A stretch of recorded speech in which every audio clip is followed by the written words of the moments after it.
इसके 4 भाग हैं। सबसे पहले है कि वेद धर्म का अधिकारी कौन है, तो अधिकारी का है। उसके बाद फिर ब्रह्म क्या है, आत्मा क्या है, फिर उस ब्रह्म को और आत्मा को कैसे रियलाइज किया जा सकता है। तो हम ये कह सकते हैं कि ब्रह्म सूत्र का सारांश क्या है, knowledge of Brahma, knowledge of आत्मा, knowledge of identity between Brahma and आत्मा। इसका जो मुख्य निचोड़ है वो ये है, सत्य क्या है, ब्रह्म क्या है, दुनिया के अंदर अल्टीमेट रियलिटी क्या है, आत्मा हमारा क्या है जो हमारे अंदर है। आत्मा और ब्रह्म में कोई अंतर नहीं है, ये दोनों एक ही हैं। इसका सारा वर्णन है इसके अंदर। और फिर उसके बाद उस आत्मा का ज्ञान करके हम उस आत्मा को कैसे प्राप्त कर सकते हैं, अर्थात हम कैसे ब्रह्म की ओर बढ़ कर के ये आत्मा जो है यही अपने आप को ब्रह्म कहलाने के योग्य हो जाए, ऐसे हम कैसे क्या क्या कर सकते हैं। तो ब्रह्म सूत्र में सारा ये वर्णन बहुत लंबा है। ब्रह्म सूत्र भाष्य भी बहुत लंबा है, उसमें थोड़ी थोड़ी बातें हम लेंगे।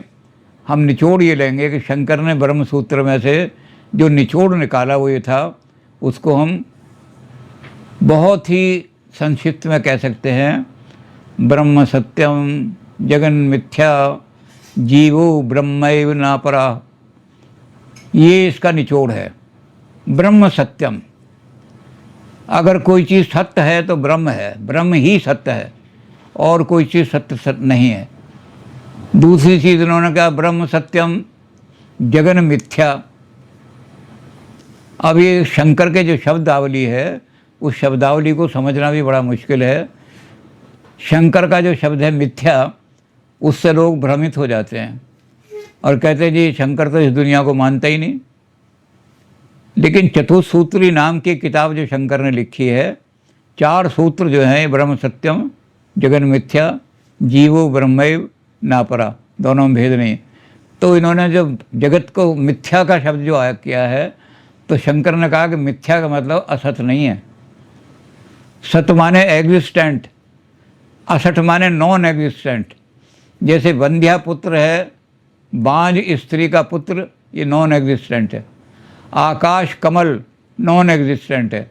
तो ये जगत इस तरह से नॉन एग्जिस्टेंट नहीं है, ये मिथ्या है।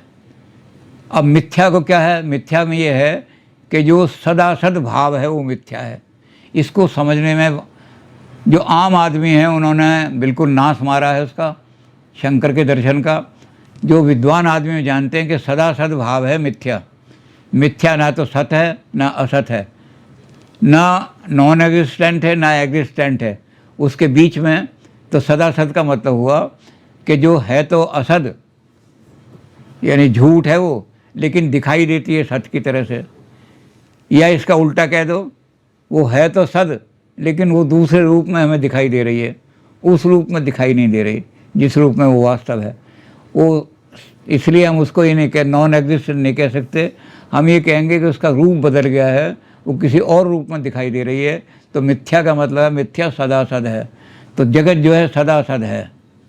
जगत ऐसा नहीं है कि जगत दुनिया नहीं है। जगत को नकारा नहीं है शंकराचार्य ने। शंकराचार्य ने कहा जगत जैसा होना चाहिए वैसा दिखाई नहीं देता। जैसे सूर्य है, वो आम आदमी को एक थाली दिखाई देता है, लेकिन वो थाली नहीं है, वो गोला है। तो ये हम कहेंगे कि सूर्य जो है सदासद है, यानी जैसा है वैसा दिखाई नहीं दे रहा, हमें और रूप में दिखाई दे रहा है। तो जगत को इस रूप में इन्होंने माना। तो हमें एक एक चीज़ देखनी पड़ती है। पहले देखना पड़ता है ब्रह्म सत्यम, ब्रह्म क्या है। अब शंकराचार्य की शब्दावली का जैसे मैंने कहा कि उसको समझना बहुत ज़रूरी है। सत्य जो होता है उसमें या लगा हुआ है, सा आधाता या। इस सत्य का मतलब है लॉजिकल ट्रुथ। 2 और 2 4 होते हैं, ये सत्य है। लेकिन शंकर ने सत्य की बजाय सत्य लिखा है, सा और आधाता सत्य। सत्य का मतलब लॉजिकल ट्रुथ नहीं है, सत्य का मतलब एग्जिस्टेंस। तो ब्रह्म सत्य है, ब्रह्म ही एग्जिस्ट करता है और दुनिया में कोई चीज़ एग्जिस्ट नहीं करती। ब्रह्म का शब्द जो है मान लिया ब्री धातु से। संस्कृत में ब्री धातु का मतलब है बढ़ना, बढ़ते रहना। तो जो चीज़ सबसे ज़्यादा विकसित है, सबसे ज़्यादा बड़ी हुई है, जिसके किसी शोध सिरे का पता ही नहीं है कि कहाँ से शुरू हुई और कहाँ तक चली जाए, जिससे बड़ी कोई चीज़ दुनिया में हो ही नहीं सकती, वो ब्रह्म है। ब्रह्म का मतलब सबसे बड़ा, ब्रह्म का मतलब जिससे बड़ा कोई और चीज़ हो ही ना सके, बृहद। तो ब्रह्म क्या है? ब्रह्म कोई आदमी नहीं है, ब्रह्म कोई वस्तु नहीं है, बल्कि ब्रह्म का मतलब है कि जो चीज़ ऐसी है कि उससे बड़ी चीज़ दुनिया में है ही नहीं, वही ब्रह्म है। इसलिए ब्रह्म को उन्होंने कहा ब्रह्म अनंत है, इसका कहीं अंत नहीं है। कहाँ से शुरू हुआ ये और कहाँ ख़त्म होगा, अगर हमने इसको मान लेना है तो इसका मतलब है कि इसके परे भी कोई चीज़ है, और जहाँ ये ख़त्म होगा इससे भी परे भी कोई चीज़ है। तो ब्रह्म सबसे बड़ा नहीं हुआ। तो ब्रह्म के शुरू में भी कोई चीज़ नहीं है, ब्रह्म के अंत में भी कोई चीज़ नहीं है। ब्रह्म वो है जिससे बड़ा कोई चीज़ दुनिया में हो ही नहीं सकती, और वही सत्य है दुनिया में, यानी वही एग्जिस्ट करता है। अब जब वो ऐसा अनंत है तो उसके अंदर और चीज़ें देखनी पड़ती हैं कि जो अनंत है उसका कोई आकार नहीं हो सकता। जो चीज़ अनंत है उसका कोई अगर आकार बना दिया तो सीमित हो जाएगा वो तो इसलिए ब्रह्म निराकार है। जो यूनिवर्सल, जो कॉस्मिक एग्जिस्टेंस है वो निराकार है। जो छोटी एग्जिस्टेंस है उसके आकार होते हैं, तो ब्रह्म निराकार है। अब चूंकि ब्रह्म जो है वो ये वृद्धि है, इसमें कोई परिवर्तनशीलता नहीं हो सकती, ना ये छोटा होगा ना बड़ा होगा। तो विभु ही है, सारे में फैला हुआ है। विभु का मतलब जो हर जगह व्याप्त है, कोई जगह ऐसी नहीं जहाँ ब्रह्म ना हो, यानी एग्जिस्टेंस जहाँ हो ना हो किसी चीज़ की, वो होगी नहीं। हम कहें कुर्सी है लेकिन इसकी एग्जिस्टेंस नहीं है तो फिर कुर्सी नहीं होगी। अगर एग्जिस्टेंस नहीं है तो फिर तो नथिंगनेस होगी। हेगल भी यही कहता है। हेगल कहता है अगर कोई चीज़ ये कहे कि ये चीज़ जो है ये नॉन एग्जिस्टेंट चीज़ है तो वो नथिंग होगी। फिर हर चीज़ एग्जिस्ट करती है, और वो एग्जिस्ट जब ससीम रूप में करती है तो संसार की वस्तु बन जाती है, लेकिन जब वो असीम एग्जिस्टेंस हो जाती है तो वो फिर बदल नहीं सकती, वो असीम ही रहती है सारी। तो ब्रह्म परिणामी नहीं है। सांख्य प्रकृति को मानते हैं, प्रकृति संसार का सारे का क्रिएशन करने वाली है, लेकिन परिणामी है, बदलती रहती है, क्योंकि उसमें रजोगुण है, और रजोगुण के कारण से वो परिणामवाद को मानते हैं कि परिणाम होता रहता है, जो रियलिटी है वो बदलती रहती है। शंकर कहते हैं जिसमें बदलाव आ गया फिर वो रियलिटी नहीं हो सकती, क्योंकि रियलिटी तो वो है जो त्रिकाल में सत हो।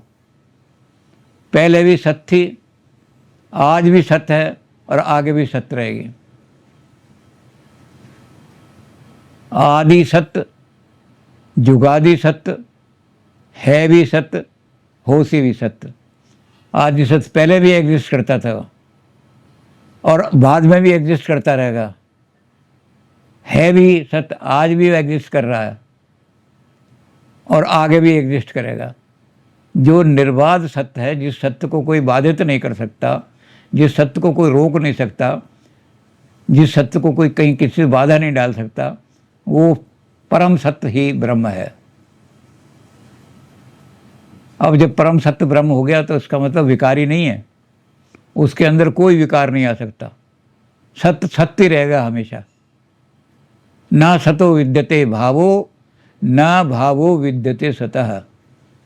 जो एग्जिस्टेंस चीज कर रही है वो कभी भी नाश नहीं होगी। तो ब्रह्म अविनाशी है, ब्रह्म का कभी नाश नहीं होगा, क्योंकि ब्रह्म में कोई परिवर्तन नहीं होता, और जब परिवर्तन नहीं होता तो उसका नाश कैसे होगा। इसलिए ब्रह्म ही अविनाशी है और सब चीज़ें नश्वर है। संसार के अंदर कोई भी चीज़ ऐसी नहीं है जो नश्वर ना हो।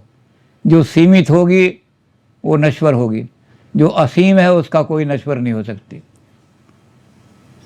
तो अविकारी भी है, इसके अंदर कोई डेफिशिएंसी भी नहीं है, परफेक्ट एग्जिस्टेंस है ये। इसलिए हम कहेंगे इसमें कोई विकार भी नहीं है ब्रह्म में। ब्रह्म अविकारी सत्य है, ऐसा सत्य जिसमें थोड़ा सा भी लेश, और ऐसा सत्य जो है उसके अंदर सबसे बड़ा गुण क्या है कि उसको अपने आप को प्रकट कर रहा है कि मैं सत्य हूँ सारी दुनिया। Only existence exist in this and nothing existence without exist, nothing exist without existence.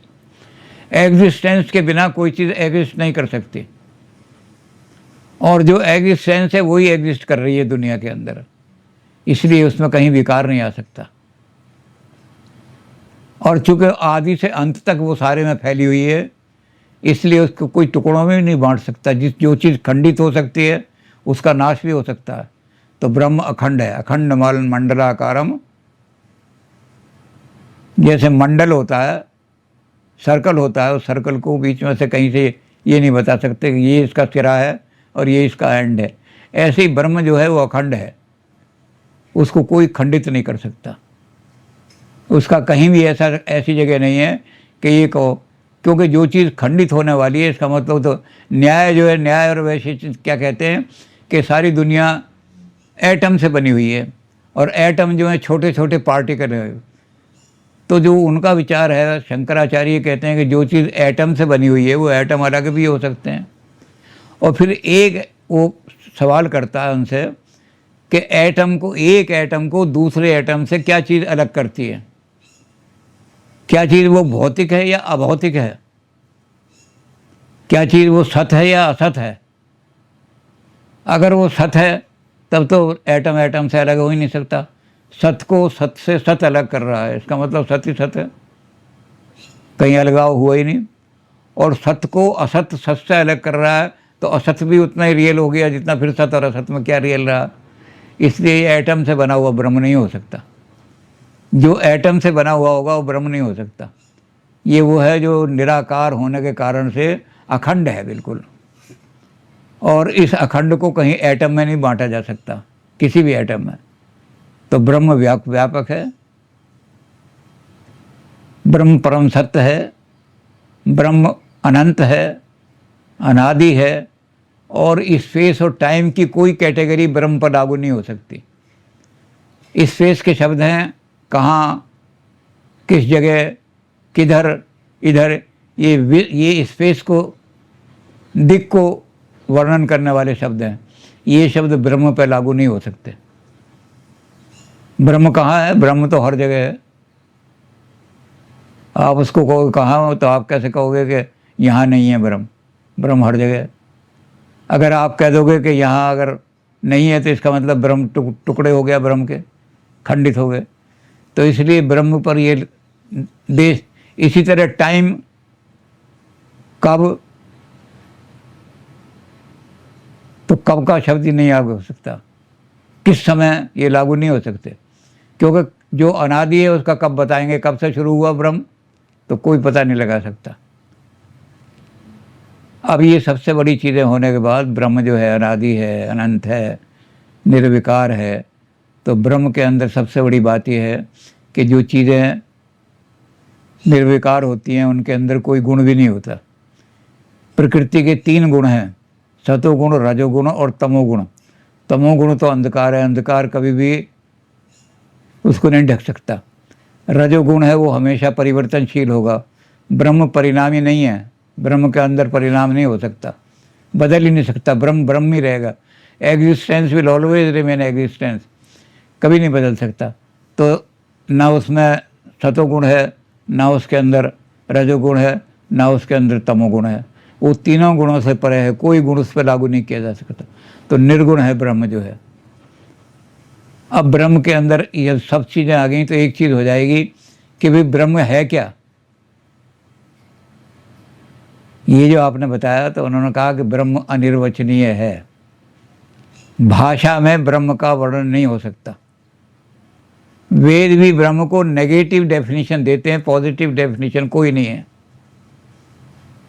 Negative definition क्या? वेद कहते हैं नेति नेति, ये भी ब्रह्म नहीं है, ये भी ब्रह्म नहीं है, ये भी ब्रह्म नहीं है, क्योंकि सब हमें जो चीज़ें दिखाई दे रही हैं सब सीमित हैं। तो इसलिए हम कहेंगे कि ये जगत भी ब्रह्म नहीं है, ये गैलेक्सी भी ब्रह्म नहीं है, वो इससे भी परे है, इससे भी बड़ा है वो। और गैलेक्सी के बाद आपने कहा नेबुला के बराबर होगा ब्रह्म, उन्होंने कहा उससे भी बड़ा है नेबुला। तो हम किसी भी चीज़ से उसको देखेंगे तो हमें ये होगा कि ये भी नहीं है, ये भी नहीं है, ये भी नहीं है। फिर वो क्या है, तो कहते भाषा वहाँ फेल हो जाती है ऐसी चीज़ को एक्सप्लेन करने में। भाषा का सबसे बड़ा नुकसान क्या है कि भाषा जब किसी चीज़ को वर्णन करने लगती है तो उसको दो हिस्सों में विभाजित करती है, एक विषय यानी सब्जेक्ट और एक प्रेडिकेट। जब सब्जेक्ट और प्रेडिकेट में तोड़ देगी तो उसको जोड़ने के लिए कोई शब्द लाएगी। जैसे अंग्रेज़ी में हम कहें रोज़ इज़ रेड, तो रोज़ तो हमें दिखाई दे रहा है कि एग्जिस्ट करता है, रेडनेस भी दिखाई दे रही है, एग्जिस्ट करती है, रेड रोज़ एग्जिस्ट करता है। लेकिन जब आप भाषा में वर्णन करने लगे तो हमने कहा रेड रोज़, समझ में नहीं आया रेड रोज़ क्या कहना चाहता है। रेड रोज़ मर गया, रेड रोज़ हमने खा लिया, रेड रोज़ चला गया, रेड रोज़ क्या कहना चाहता है। तो हम क्या करेंगे, रेड को अलग निकालेंगे, रोज़ को अलग निकालेंगे और बीच में उनके इज लगा देंगे। तो हम सब्जेक्ट में और प्रेडिकेट में हर चीज़ को तोड़ते हैं और फिर उसको जोड़ने के लिए उसमें एक क्रिया लगा देते हैं। अब भाषा के कारण ब्रह्म को ना तोड़ सकते हैं ना ब्रह्म को जोड़ सकते हैं। ब्रह्म तो ज्ञाता भी है, ज्ञेय भी है और ज्ञान भी है। वही ज्ञाता है, जानने वाला भी वही है, सबको जानता है। और जिसको जाना जाए वो भी वही है, कोई और चीज़ ब्रह्म के अलावा एग्जिस्ट ही नहीं करती।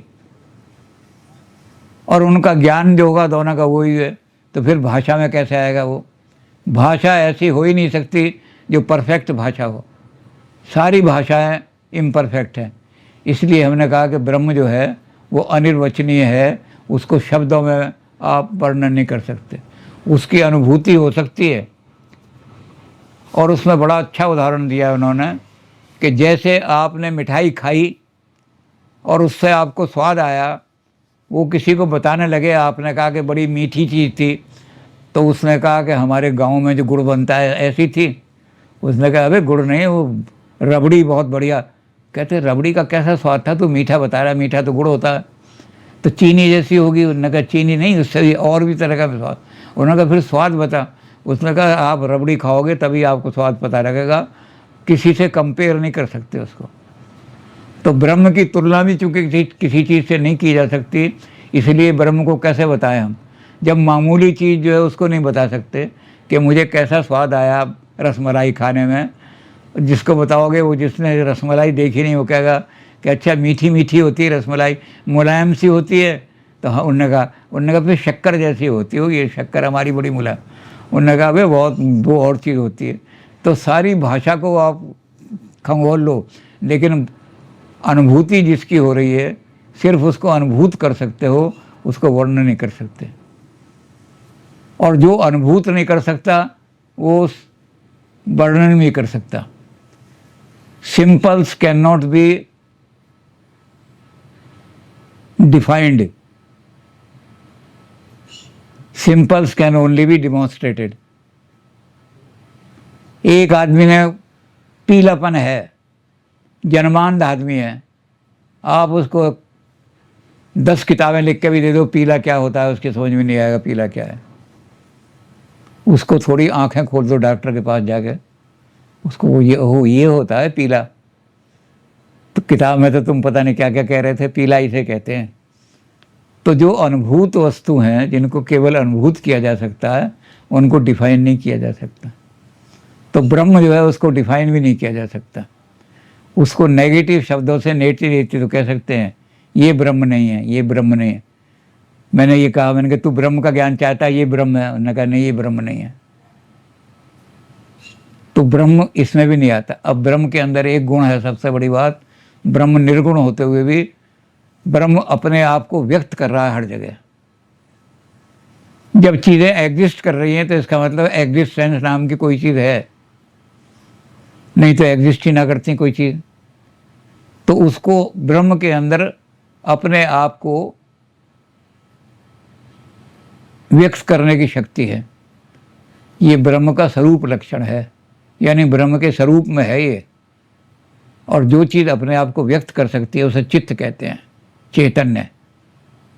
तो ब्रह्म सत्य के साथ चित्त भी है, और चित्त के साथ ब्रह्म जब आप अपने आप को ब्रह्म समझता है कि मैं परफेक्ट हूँ और मेरे समान दूसरी चीज़ कोई है नहीं, अगर दूसरी चीज़ इन्फिनिट ले आओगे तो दो इन्फिनिटी के बीच में अंतर हो जाएगा कि ये इन्फिनिटी कहाँ ख़त्म होती है और ये इन्फिनिटी कहाँ से शुरू होती है। अब दो इन्फिनिटी आ गई तो सीमा लग गई, दोनों ही ख़त्म हो गई, दोनों इन्फिनिटी नहीं रही। इसलिए इन्फिनिटी एक ही हो सकती है, तो ब्रह्म केवल एक ही है। एको ब्रह्म द्वितीयो नास्ति, ब्रह्म एक ही हो सकता है, दूसरा हो ही नहीं सकता। और वो एक जो है हर जगह अपने आप को व्यक्त कर रहा है, क्योंकि हर जगह चीज़ें एग्जिस्ट कर रही हैं, तो इसका मतलब एग्जिस्टेंस है कोई, तो इसका ब्रह्म चित्त हो गया। और वो इन्फिनिट है, उस इन्फिनिटी में कहीं कोई बाधा नहीं है, कहीं कोई विकार नहीं है, कहीं उसके अंदर कोई सीमा नहीं है। तो इसकी जो परफेक्शन की है, ये परफेक्शन परिपूर्णता, ये परिपूर्णता आनंद का विषय है। तो ब्रह्म का नाम सच्चिदानंद है। सच्चिदानंद ब्रह्म है, जो सत्य है, चित्त है और आनंद है, वो ही ब्रह्म है। तो ब्रह्म के लिए बहुत वर्णन, ब्रह्म सूत्र इस बात पर है सारा ब्रह्म का। तो ब्रह्म का वर्णन बहुत लंबा चौड़ा करने से तो फिर ब्रह्म ही ब्रह्म हो जाएगा।